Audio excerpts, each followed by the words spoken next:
Why would a teenager willingly sacrifice sleep, fame, and comfort, just to suffer in silence before the sun even rises?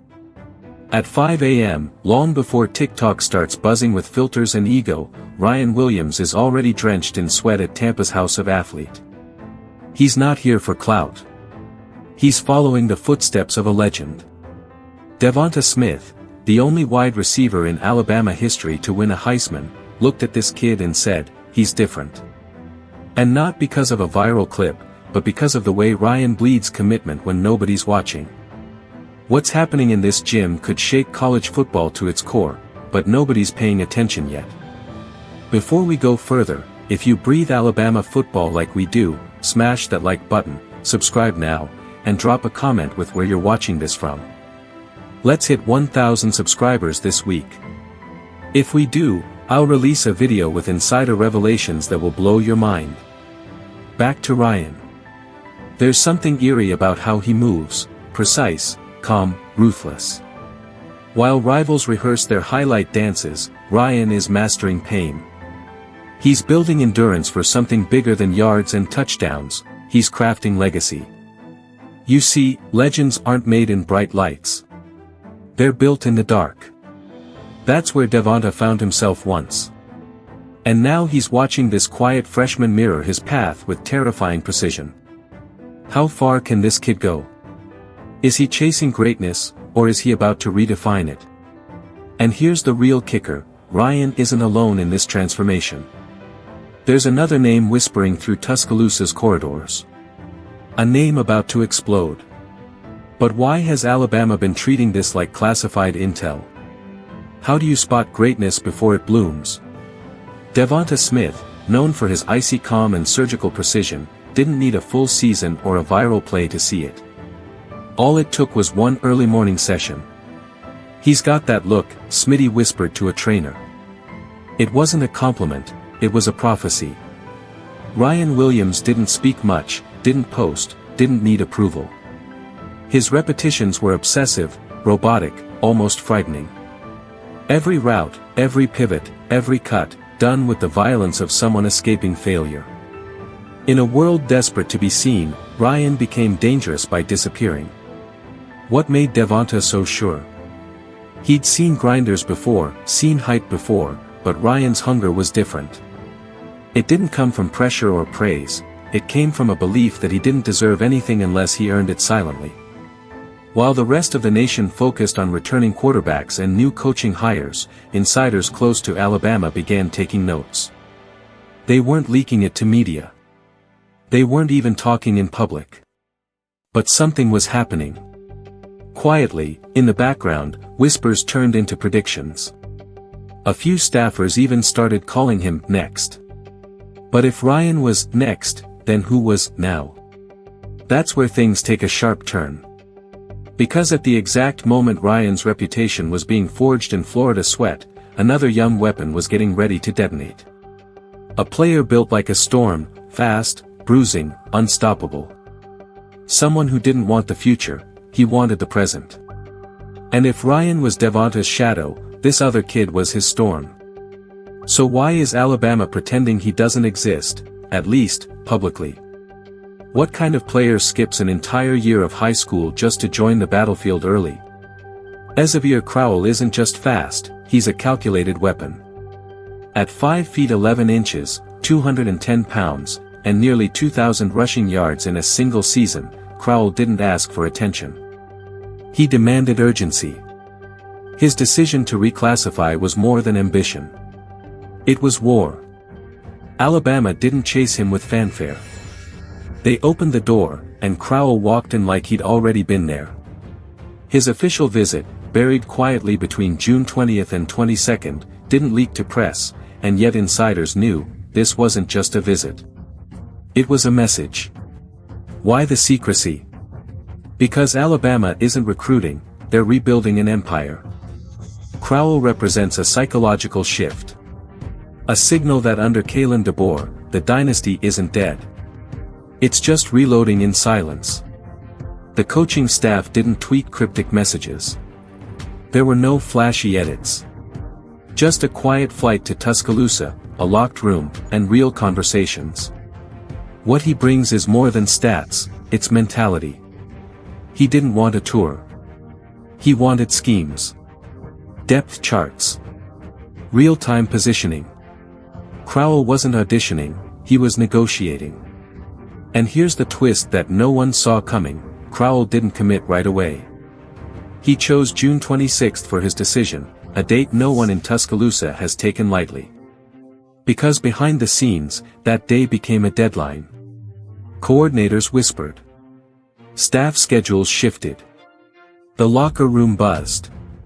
So what's so important about June 26? Why is this date treated like Alabama's internal draft day? And more importantly, what happens if Crowell and Ryan Williams end up on the same field? Why would a team already ranked number 2 by ESPN avoid the spotlight like it's a trap? Kalen DeBoer didn't arrive to replace a legend, he came to reset the code. Alabama's locker room, once ruled by the gospel of Nick Saban, now hums with new energy. But not the flashy kind. This is a different kind of fire, silent, sharp, and deeply calculated. DeBoer's philosophy isn't about domination through noise, it's domination through precision. And the most shocking part? It's working, even before a single snap. While other programs chase headlines, Alabama is building something lethal behind locked doors. The media keeps asking, where's the drama?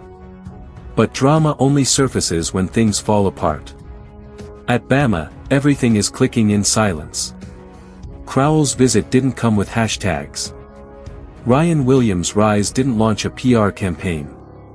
Yet the insiders know. They've watched the spring practices. They've seen the intensity. They've felt the buy-in. One coach even admitted off-record, this team is angrier than any we've had in a decade. But angry at what? The critics? The doubts? Or maybe, the idea that Alabama's best days are behind it. And then there's DeBoer's quiet brilliance. He didn't rebuild the machine. He refined it. He empowered the forgotten. He listened to legends. He brought fire to freshmen. He studied every inch of Tuscaloosa's DNA before changing a single cell. But here's the real question: what happens when silent belief meets raw, unfiltered talent? What happens when discipline and rage align? Because if Crowell commits, and Ryan becomes unstoppable, is this just a new era, or is it the birth of something Alabama has never seen before? What if one calendar date could shift the future of an entire program? For Alabama insiders, June 26 wasn't just marked, it was circled in red, underlined, and whispered about in corridors. That was the day Ezavier Crowell, the most explosive running back prospect of his class, would announce his decision. No leaks. No media blitz. Just a coordinated silence that felt more like a chess game than a recruitment. And for those paying close attention, something became clear: Crowell wasn't just picking a school. He was aligning with a mission. In a state where every move of Crimson Tide football is under a microscope, how did this story stay so quiet? The answer is chilling: it wasn't an accident, it was orchestrated. Behind closed doors, staff schedules were cleared. DeBoer changed his week's itinerary. Team leaders were briefed in whispers. And when the announcement dropped, insiders didn't act surprised. They exhaled. Because Crowell's commitment wasn't a surprise, it was the final click in a well-oiled plan that had been unfolding for months in complete silence. But now that the plan is active, what happens next? Crowell brings more than touchdowns. He brings urgency. He brings identity. And paired with Ryan Williams, who trains like he's haunted by greatness, the duo becomes more than recruits. They become symbols. Of sacrifice.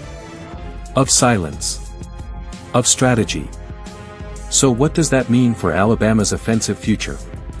And why are veteran SEC coaches already rewatching film, trying to figure out how to stop something they haven't even seen on the field yet?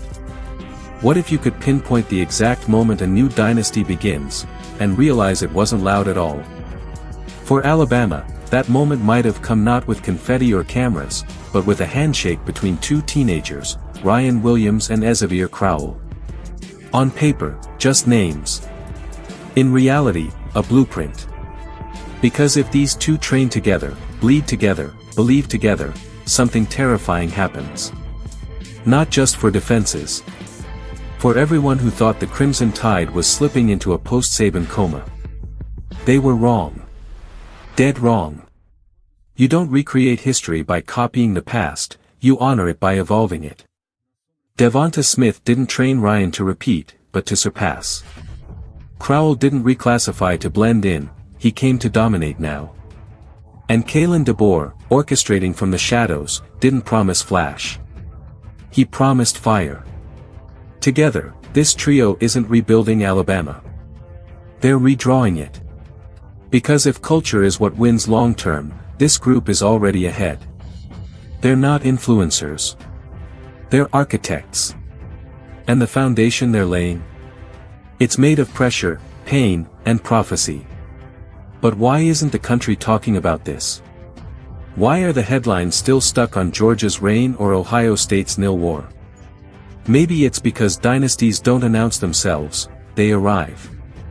And when these two step onto the field, sync like fire and fuel, that's when everyone will realize, this wasn't a rebuild. It was a reload. And by then, it'll be too late. So, what happens when silence becomes signal, and Alabama's next monster era begins not with a roar, but a whisper?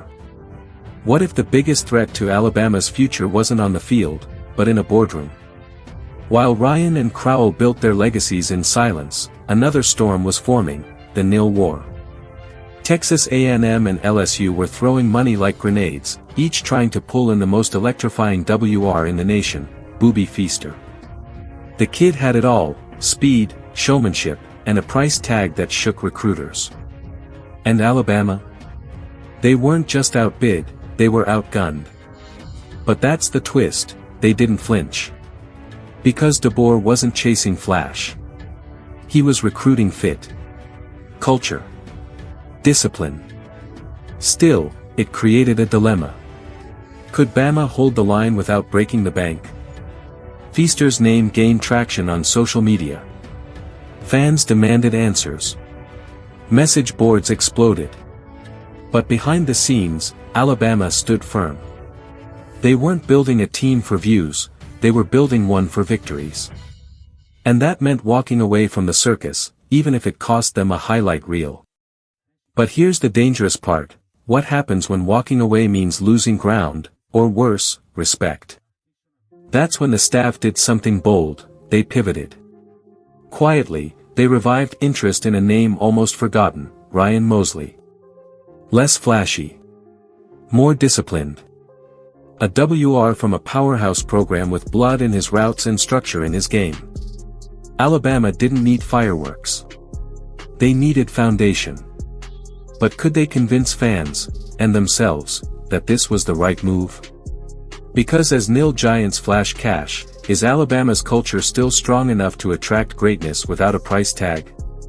What happens when the backup plan becomes the blueprint? Ryan Mosley was never the loudest name on the board. He didn't have nil hype or a viral mixtape.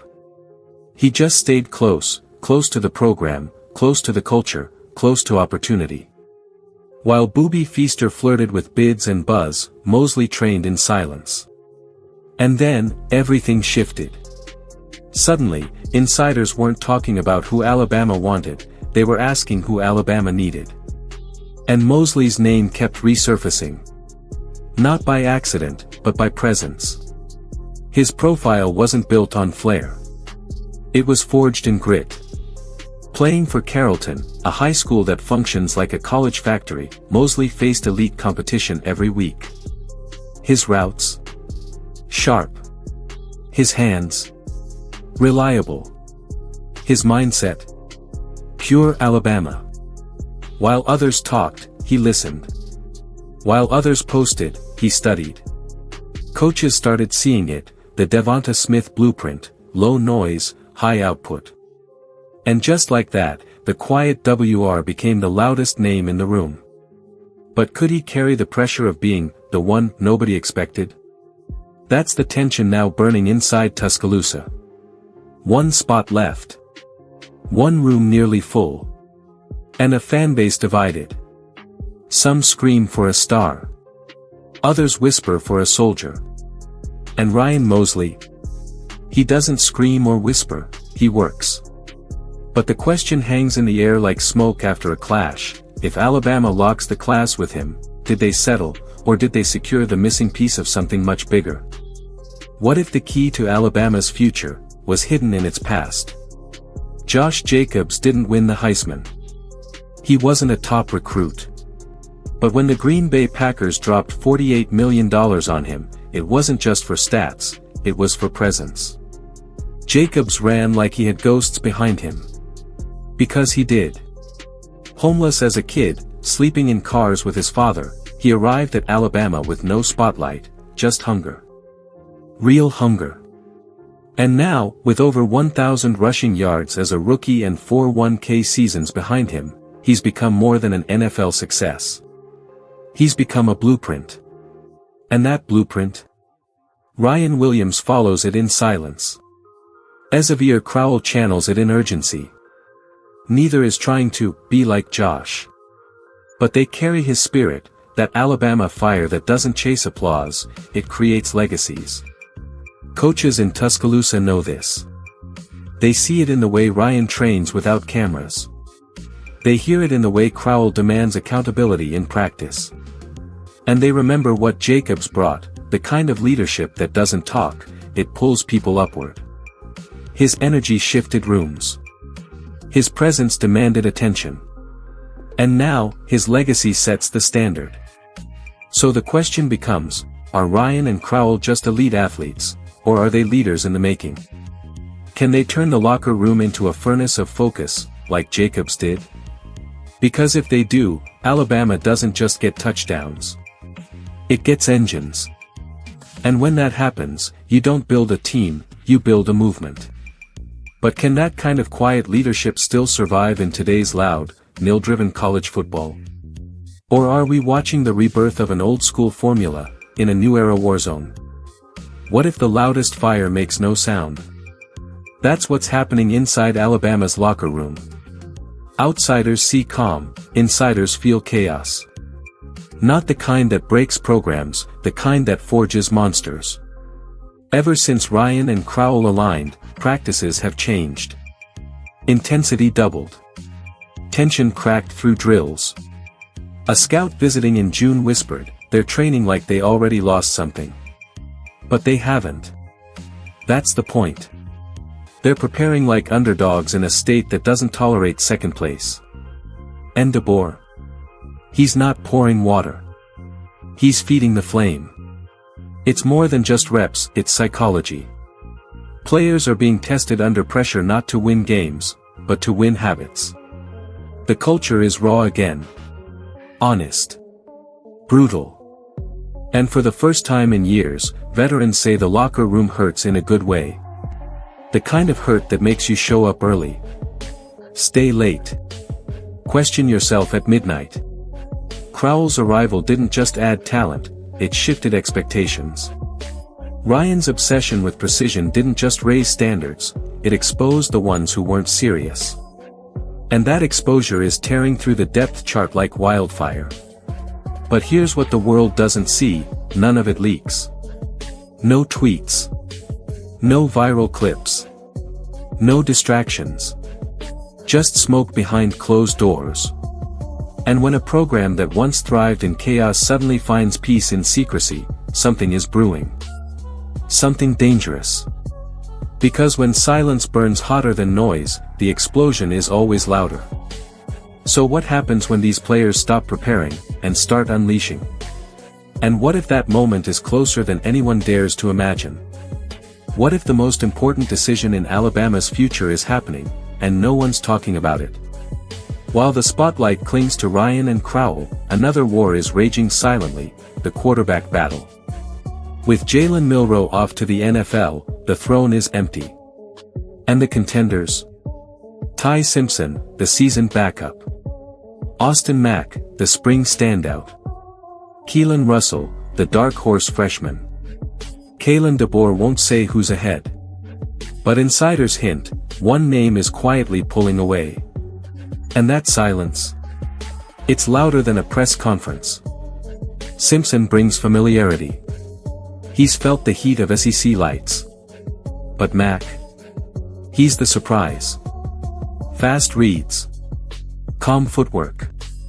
And Russell? Coaches whisper about his maturity, rare for a freshman. Yet DeBoer's comments reveal the true test, not accuracy, not potential, results. Who moves the ball? Who scores? Who wins? It's not a beauty contest. It's a survival test. And every snap in practice now feels like a final exam. No one's guaranteed anything. Not anymore. And this battle isn't just about a starter. It's about identity. Alabama's offense is about to morph. Crowell and Ryan are ready-made weapons. But who pulls the trigger? Who reads the defense, calls the audible, leads the fire? Because this isn't a team searching for a star. It's a machine searching for an engine. And the player who earns that job. He won't just shape Alabama's season, he'll define the first chapter of the DeBoer era. So, who's the one with enough grit to command this storm? What if the next statue outside Bryant-Denny Stadium isn't a legend from the past, but a name we're only just beginning to understand? Ryan Williams. Ezavier Crowell. Maybe even an unexpected quarterback. The point is, this era isn't about nostalgia. It's about rebirth. Not through slogans or traditions, but through pain, silence, and obsession. Alabama isn't rebuilding a team. It's restoring a standard. And when the cameras finally catch up, it won't be to document a rise. It'll be to explain how the next great chapter was written before anyone was watching. These players aren't chasing headlines. They're chasing legacy. The type that gets carved in stone. The type that earns whispers in locker rooms for decades. Crowell didn't jump a grade just to run the ball, he came to run the program. Ryan isn't running routes, he's chasing a ghost named Smitty. And the quarterback? He's yet to be crowned, but his shoulders will carry expectations thicker than the Alabama air in July. What they're building isn't hype. It's inevitability. And when they unleash it on the SEC, it'll be too late to prepare. But before they break the nation, they need you. This channel is just beginning, and we're aiming for 1,000 subscribers this week. If we hit that mark, I'll release a video that reveals insider information, strategy leaks, and a twist in Alabama's offseason that no one's seen coming. Let's turn this into something bigger, not just a channel, but a movement. Share. Comment. Subscribe. Be the one who says, I saw it before the storm. Because the silence is over. The monsters are awake. And the dynasty is already moving.